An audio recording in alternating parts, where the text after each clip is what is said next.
Happy Wednesday, everyone. It is February the 8th. I'm Ryan Hill. I'm John Galantis. And you're listening to Clearview Today with Dr. Shah, the daily show that engages mind and heart for the gospel of Jesus Christ. You can find us online at clearviewtodayshow.com, or if you have a question for Dr. Shah or a suggestion for a future episode, send those text messages in to 252-582-5028. You can also email us at contact@clearviewtodayshow.com. That's right, and you guys can help us keep the conversation going by supporting this podcast, sharing it online, leaving us a good review on iTunes, Spotify, anywhere you consume podcasts. And we're going to leave you a link in the description of this podcast so you can do just that. We want to set you up for success so you can turn around and set us up for success. You see how that circle of giving works, that circle of support? That's what we call reciprocity. Oh, nice word. Reciprocal relationship. That's symbiotic. Oh my, you're hitting me with so many Pee Wee Herman style words of the day. Say reciprocity again. Reciprocity. Yay! Some listeners driving just Pee Wee's Playhouse. Oh, you put a party sound in there, David. The grunt birthday party. Hooray! Yay! Oh man! You want to hit them with the verse of the day? I would love to. The verse of the day today comes from Matthew chapter 6, verse 33, one of my favorite verses. But seek first the kingdom of God and his righteousness, and all these things shall be added to you. Yeah, the kingdom and the righteousness of those in the kingdom, that's not like a wish or a dream or a hope. Like we tend to think of the vision of heaven as the one-day fairy tale dream, that one day when I die, I'll get there. But Jesus said that we seek it while we're here on earth. The pursuit is happening right now. Yeah. When it frames things rightly in our mind, because it says, and all the, I'm moving my mic. It's all good. And all these things will be added to you. Right. If you skip back a few verses, it's the things that we're looking for that we need for life. Right. We need sustenance, we need provision, we need food, we need shelter. But if you seek God's kingdom first, and all those other things that you need, you're going to get them, because God's going to meet those needs if you keep your primary spiritual need in full focus. All right. Heaven is here and now, and that's going to change the way that you live if you truly believe it. That's right. I have a question for you. Yeah. Elizabeth and I were, just kind of combing through Disney Plus, just making sure we were caught up on everything Marvel, because Marvel's doing a lot with TV shows now, so we wanted to make sure that we hadn't missed anything. And I think the only thing that we're missing currently is the newest Black Panther. I haven't seen that one yet. Yeah, I thought I was caught up with Phase 4, but I haven't seen Eternals and I haven't seen Black Panther. The new Black Panther. But you've seen everything else? I know the last time we talked, it was kind of... Yeah, I've seen everything else. A couple things. I didn't finish What If, but I kind of got the gist of it. I didn't finish it. No, I didn't see the Ultron episode. I know it's supposed to be really good. You got to watch that I want to, and I probably will. What If was great. I loved all the episodes, but the last one is a huge payoff. Everyone said the finale was really good. Oh, man, it's fantastic. I saw Shang-Chi. My favorite Phase 4, I think, was either Shang-Chi, which I thought was really, really good up until the third act was kind of dumb. But like the bus fight and the scaffolding fight, I was like, oh my gracious. It was great. It was next level. And then She-Hulk, believe it or not. I love She-Hulk. Over Spider-Man? No, okay, I forgot Spider-Man was in Phase 4. All right, Spider-Man's at the default top. I was about to say, but let's take Spider-Man out because Spider-Man there. Everybody knows Spider-Man's going to be at the top. I forgot that was Phase 4. So let's just take that out. I would say Shang-Chi and She-Hulk were at the top. And I went into She-Hulk expecting to hate it because everybody online was hating it. And then I liked it. Yeah. It wasn't my favorite, but I did enjoy it. Everybody online was saying that it was stupid. And then I went into it and I should have realized, you guys are being dumb. That show is fine. Clearly, you're an idiot. Yeah, it's fine. It's cute. It was a cute show. I loved it. Yeah, it was cute. It was different. It was a very different feel than a lot of Marvel stuff. I really enjoyed Moon Knight. Yeah, Moon Knight was good. In Phase 4. That one was kind of a wild ride. Moon Knight started really strong. I feel this way about all the shows except for She-Hulk. I feel like all the shows start super strong and then end super strong, and there's always that little lull in the middle. I felt it a lot with the Falcon and Winter Soldier. I can see that. But overall, I mean, incredible shows. Ant-Man is about to be hype. I'm excited. The trailers for Ant-Man are looking sick. I am quantum manic for Ant-Man. When does that show come out? Hang on one second. When does that movie excited. come out? Yeah, I saw. We were talking about Black Panther. I think that drops on Disney Plus later this month. I'm pretty sure February was the mark. That may not be right. So listeners, if I'm wrong, don't come for me in the text message. You talking about Black Panther heard that somewhere, but I don't actually know that that's true. 10 days. Ant-Man comes out in 10 days. Really? Yeah. Oh man, dude, we need to see it and then watch it. I'm excited about that one. We need to see it. I mean, see it and then talk about it. We need to see it and then watch it so we can view it. Yeah. Oh, 9 days because today's the 8th. Yeah. Yeah. That's nice. Right. Wow. I'm looking forward to it. Kang the Conqueror looks really good. I was nervous when they said they were going to bring him in, but they did him right. Well, here's the thing. In Loki, spoiler alert if you hadn't seen any of these, in Loki he was like silly and goofy and I'm Kang the Conqueror, and I was like, what is this clown? He was like, and then really spoiler, Sylvie stabs him. He's like, oh, I'll see you soon. And I was like, what the heck is this? And then I saw the trailer for Ant-Man. I was like, oh, Variant. Here we go. Variant. This. Yeah, if you haven't watched Loki, sorry. Yeah, big spoilers. But I warned you. That's right. Sometimes I wonder how much of our demographic is comic book nerds. Like if we're like, this is Christian talk radio. Yeah. Like if probably you guys, not many. If you I don't guys know. can't tell, we're huge comic book nerds. We are. If that's not your bag, I'm sorry. We'll sorry. Yeah. But it matters to us, and we want to talk about it. Yeah. So, and you're listening, so thank you for listening. Amen. Thank you for indulging us. Amen. Now let's go talk about the Bible. That's right. Well, we're going to talk about. We're continuing this series that we started, talking about love and what it is and how we should understand it. We're going to get Dr. Shah in just a minute, but if you have any questions or suggestions for new episodes, send us a text to 252-582-5028 or visit us online at that same website, clearviewtodayshow.com. We'll be right back. Are you looking for some new worship music to go along with all these amazing shows here on the Truth Network? Well, today's your lucky day because Dr. Shah and myself and a lot of the rest of the Clearview staff have been hard at work writing for the last few months, and we're very excited to share Clearview's new EP with you, Together Forward. Not only do these songs sound great, but each and every single one of them were born from a place of genuine worship and prayerfully written by our team right here at Clearview Church. It's available right now on iTunes, Amazon, Spotify, anywhere digital music is sold. So make sure to pick up your copy today and let us know how these songs are helping you, whether they're helping your worship band in your church or just in the car or around in your everyday life. Email us at info@clearviewbc.org. You can also support the ministry here at Clearview Church by visiting us online. That's clearviewbc.org/give. Thanks for listening. Now back to the show.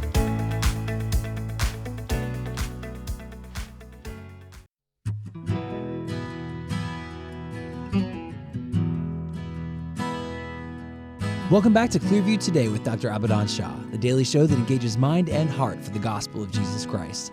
You can visit us online at clearviewtodayshow.com, or if you have any questions or suggestions for future episodes, send us a text at 252-582-5028. Dr. Shah, welcome to the studio on this wonderful, wacky, wild Wednesday. It's Wednesday. That's how people down south. It's Wednesday. Oh. You know, Monday, Tuesday, Wednesday. That's how they say it. That's how we say it. Well, I'm glad to be here. I was going to say, I'm sorry. That Why are was you your looking at me lead like into I'm the show. Frankenstein? That's how we say it. Wednesday. No, there's no we. Don't say we. You're from deeper south than I am. Not that part. Whatever part that is, I'm not from that part. Well, listen. He's to the coast. Yeah, that's right. That's right. Well, listen, if you guys are here and you're new with us, you've never seen the show before, I want to introduce you. Dr. Shah is a PhD in New Testament textual criticism, professor at Carolina University, author, full-time pastor, and the host of today's show. You can visit his website and see all of his work at abadanshah.com. I loved that tone shift so much. Wednesday. Dr. Shah is a PhD in New Testament textual criticism. It's Wednesday, gang. But for real, let's get serious on this. That was I appreciated that. That was very no funny. problem. And so as we get started today, we want to take a minute and recognize that we promised you all a story and Yes. didn't deliver. On the end of Monday, someone wrote in. I wish I had the name pulled up. I'm sorry to the person who wrote in, but they wrote in and said, "What's the first thing that Dr. Shah bought when he came to America?" He said, "It's a long story." I said, "Let's tell it on the Tuesday show." Tuesday came and went, and we forgot. We just got wrapped up. Now that it's Wednesday, Dr. Shah, what was the story behind your first purchases when you came to America? All right. So my dad gave me, I believe it was $500 or $600 to kind of, get me going. Mm-hmm. And that was a big deal for them, because if you know anything about money across the world, the dollar is always higher. Well, most times, then there's also European currencies that are pretty amazing. But overall, it was like 25 rupees to $1. So it was very, hard for them. But of course, they got me $500 or $600 to go ahead and buy the necessary things I need, the toiletries, whatever. because I came in the summer. Now, immediately I started working and all that, but no paycheck. So I of course went and got my toothpaste, my toothbrush, and all that. My brother made me buy a comforter, because he said it's gonna get cold in the winter. You need to have a comforter. So all that was done. So maybe that was the first thing. But the real important first thing for me was when I went back to the mall. This is Gwinnett Mall, Atlanta, which is pretty large. And I walked in and I made my way to a shoe store, right? I had gone by there before, but I was like, yes. And I had seen a commercial, if I'm not wrong, if y'all remember those pumps. You pump them up with air, and the shoe gets like bigger. Yeah, bigger, and it helps you jump and bounce. Oh yeah, which actually is is a big lie. It's like you got moon shoes on. But I mean, in those commercials, it's like, oh yeah, the science tracks absolutely. Yeah. If I've got a cushion of air on my feet, I should be able to spring up like Sonic the Hedgehog. That sounds right. Yeah. But guess where the air is? I mean, it's not under your feet. It's on the sides. Right. How in the world would it do anything? It's like I gotta buy it and see. In fact, if anything, it makes your feet heavier. But you bought them? You bought the pumps? I got the pumps. Nice. Were they clean? Oh man, I remember to this day. I mean, they had this light blue streak, and all that, and the place where you pump was also light blue. Got these ridges on it. But I remember that. That was my first purchase, but that was not enough for me. Oh no, man! You bought some more to go with the pumps. You had to have. I had to have a new watch. So I went down the mall and went to this place. I think it was a jewelry store maybe, and got this Casio watch. Oh, that could do amazing things, like 200 feet underwater. I could look at time. And you were like, there's probably gonna come a day where I'm like submerged below the ocean, but I need to know what time it is. Yeah. Just in case I need to know. In case I go scuba diving. Right. Or maybe, see how long I can hold my breath, stopwatch, everything was pretty amazing. And it even had a little light, so you can press it and you can see the light. Anyways, I spent out of this let's just say 500. Maybe I spent about $100 on my toiletries and comforter and all that. Then I spent about 120 or 130 on those pumps. And then spent about another 140, 150 on that Casio. It was not like an ordinary Casio. Yeah, no, it was nice. This was a really nice one. So my question is, do you still have the pumps and the No, I don't have either of them. Oh, no. So sorry. So $300, close to that, $400 with the toiletries. So I had only $100 left. Ugh. And I remember my brother seeing me come back home with these things. He's like, "What did come back to the dorm?" He's like, "What is this?" I said, "I got a pair of shoes." He said, "Dad told you to keep that money, right? So you can use it on a rainy day." I'm like, "Yeah, but I need a pair of shoes." I needed them. Sure. And he said, "You had to go buy those." I'm like, "Well, they're pretty cool." Well, I didn't play basketball at all. Oh, so no. that was the first thing. Waste of money. Secondly, I think it was like maybe a couple of months after having those shoes, maybe 2-3 months after that. Maybe longer. I think it was longer. So I think maybe I think it was like 7-8 months after that. I went hiking in my pumps and didn't realize where I was going. Oh no! Went through a creek. Oh, this is up in no. Georgia. Okay, this is down in Georgia, up in the mountains, hiking through the creeks and all. Oh yeah, that's So they're gone. Oh no! when for months, for weeks after I pressed those pumps, and water would come out. Oh yeah, pretty much from every angle in That's that shoe. Awful. Oh man, ruined, huh? Oh yeah. The Casio watch lasted for a decent time, maybe a couple of years. Yeah. Mm-hmm. Wow. So. Oh man! I've always loved that story. I knew as soon as I saw that question come in, I was like, yeah, we gotta Yeah, we we gotta gotta get have this that story. one. We gotta. You know, have it so on the show. years ago when my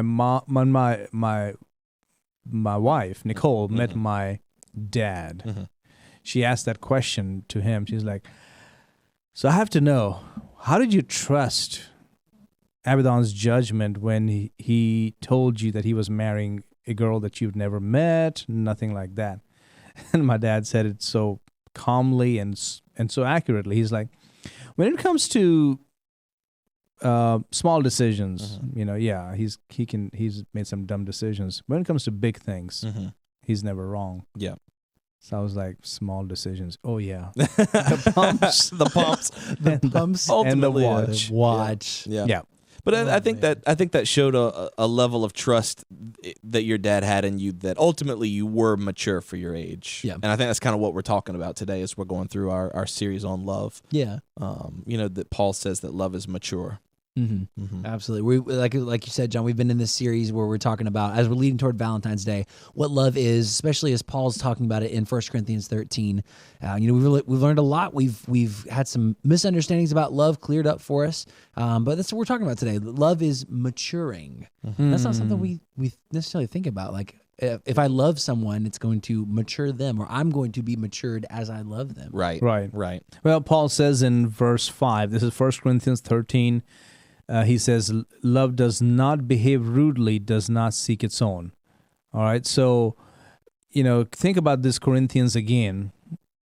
Last podcast, we talked about how the population of Corinth in the first century was either veteran soldiers or business people or freedmen, freed slaves or laborers. I mean, so think about the kind of attitudes they had.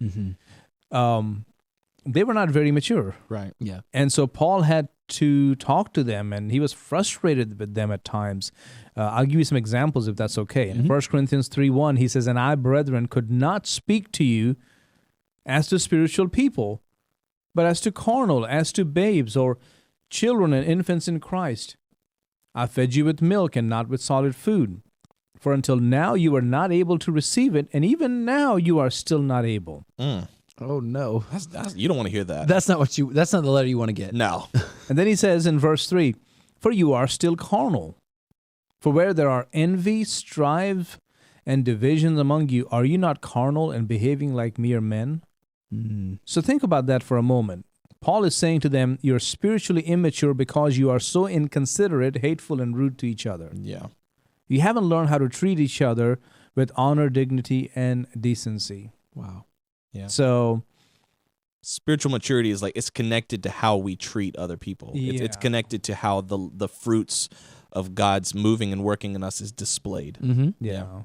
Behaving rudely, it goes contrary to true love. And that's a mark of, where you are in your Christian walk, where you are in your walk with God. If you are behaving this way, you need to take a hard look at, are you growing spiritually? Because if you are, it's going to manifest itself in how you love other people. Right. That's right.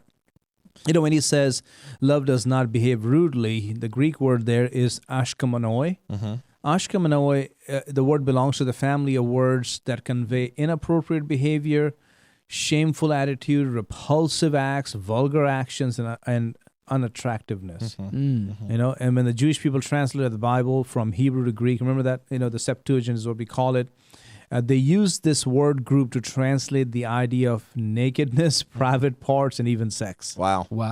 So it's not a very kind word when Paul says love does not behave rudely. It means you're, can I say it? I mean, you're just dropping your pants. You're just like, you're this is who you are. Yeah. So if you are a loving person, you won't do these kind of things to each other. Right. You won't subject other people to your bad, indecent behavior. Indecent. I love that. Yeah. That's a great way to put it. That kind of seems to be the heart of it. Is there's a vulgarity to people. There's just a raw sort of just an edge that's not good. You know what I mean? Yeah.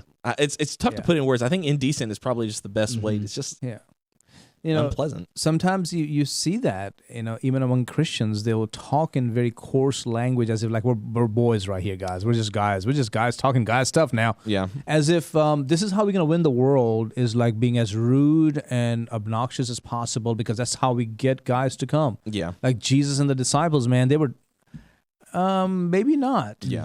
Maybe you want to have a license to talk crass, and there's not a place to be crass. Yeah. Well, I mean, Paul even said, don't look like the world. Right. You know what I mean? Don't look like out there. You're not going to win them to Christ by looking like them and valuing what they value. That's right. Yeah. So if I were to translate this, because I think some of our translations need a lot of updating, and I think the best translation is probably the next one, whoever that is.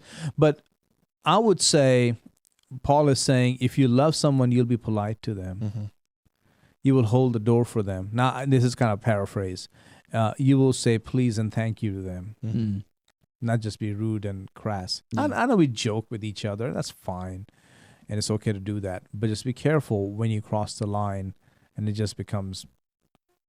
It's just betraying where you come from, and I don't care for it. Yeah. And that's one of the cop-outs I think we as Christians, especially I think guys, tend to do is they don't want that line defined, or they use the vagueness of it to say, well, there really is no defined line, or everyone just has their own lines. But there always is this social understanding of there's a line, and everybody knows when you cross it. I think what we tend to do is we tend to blind ourselves to where that line is, so that once we cross it, it's someone else's responsibility to tell me. Yeah. You know what I mean? It's just a way to take accountability off. I've done that in the past where I'm gonna joke around and I'm gonna just push the envelope a little further each time so that I can it's someone else's responsibility to tell me where the line is. And that's not at all a mature way of looking at things. Yeah.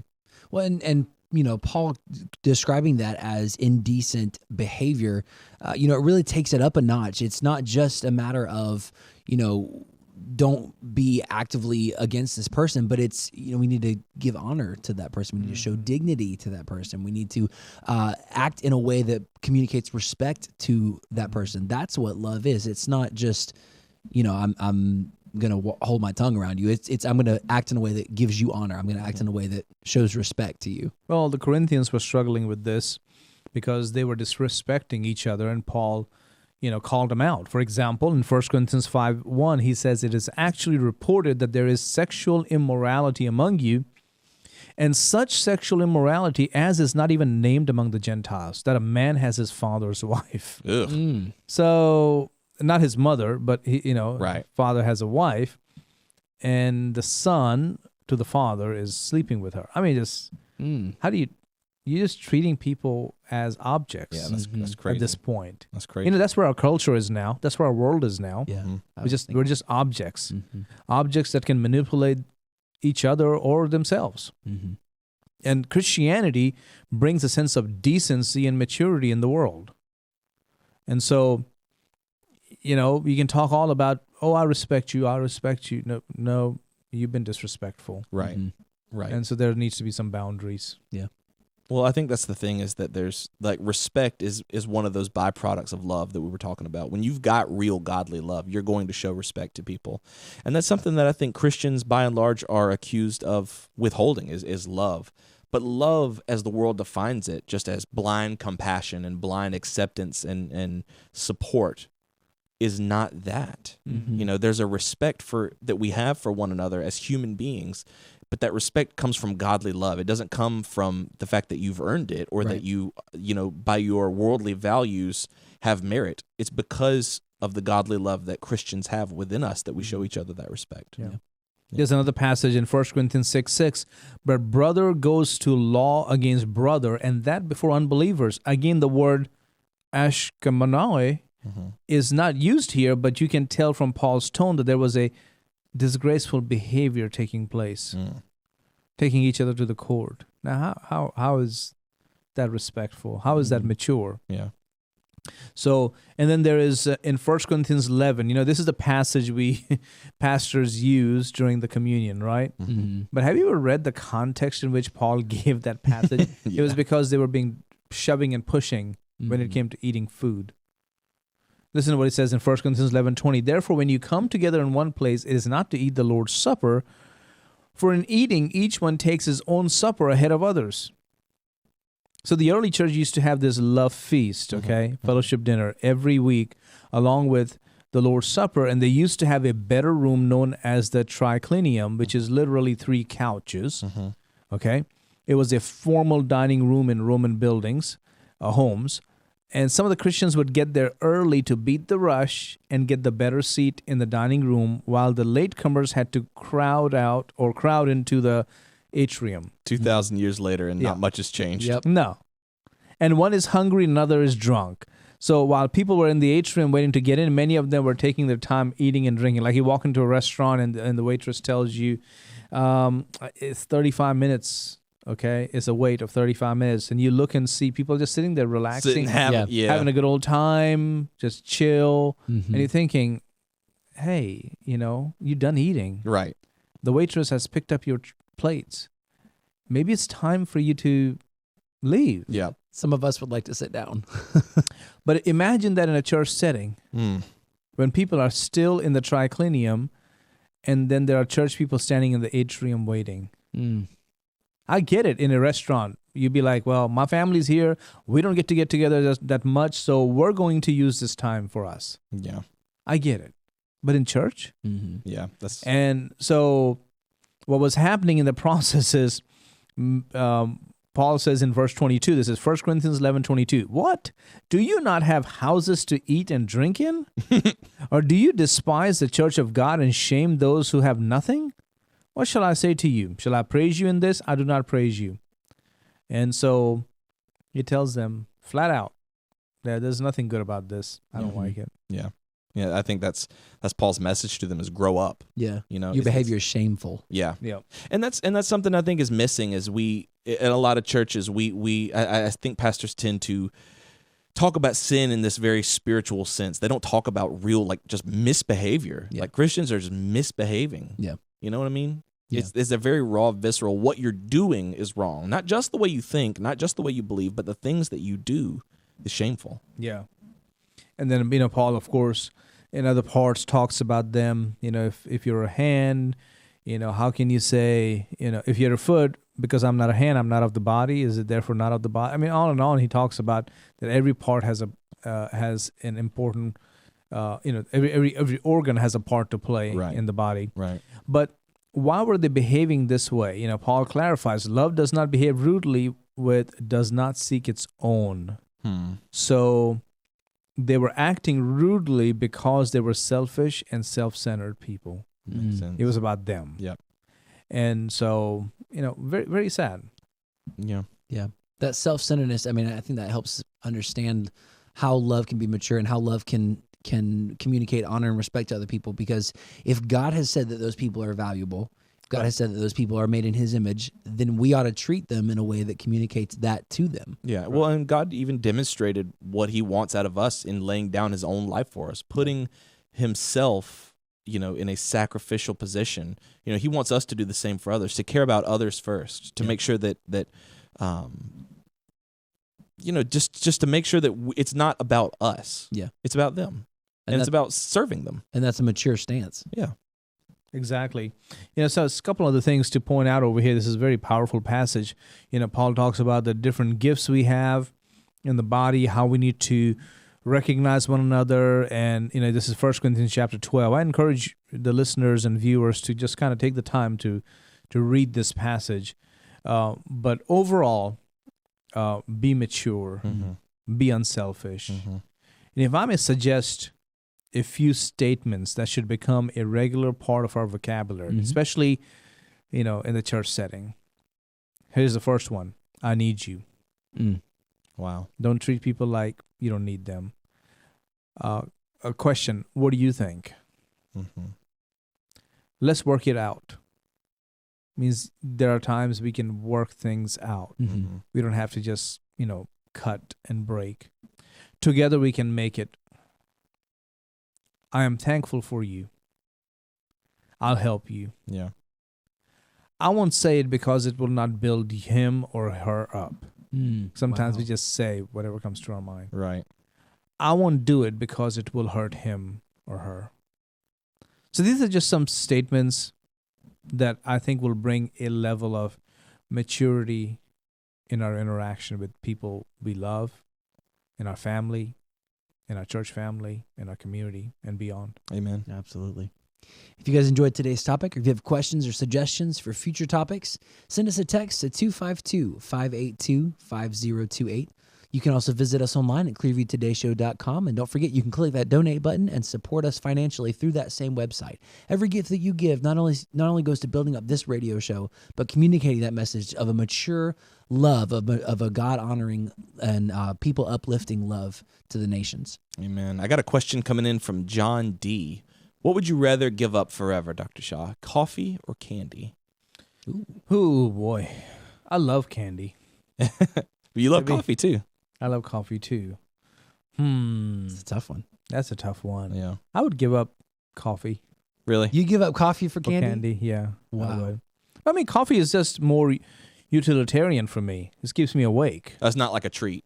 It's not a treat. Oh. So Okay. Yeah, I guess so. I would give up if I could. Yeah, because you can find other ways to stay awake. Yeah. But nothing's going to satisfy that sweet tooth. I'm with you. I'm with you on that. Man, that would be hard. It would be coffee for me. Oh, yeah. I'd give up candy for coffee. Yeah, same. Wow. Same. We love you guys. We'll see you next time on Clearview Today.